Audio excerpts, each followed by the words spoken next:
Today we talk about how can you disable this sign or know how you can do that on your Nextdoor app.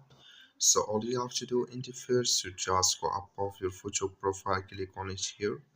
So then it's going to show for you a list like this. Just click here on settings. So then it's going to take you to this list. You just click here on notifications. Then it's going to take you to this list here. Just waiting to open with you here. So then it's going to show for you like this. You just click here on my activity here, just click on it.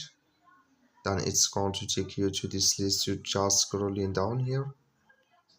So into you will find here direct messages from neighbors here. Click can you disable it for email here, and here for app, then here for Nextdoor notifications.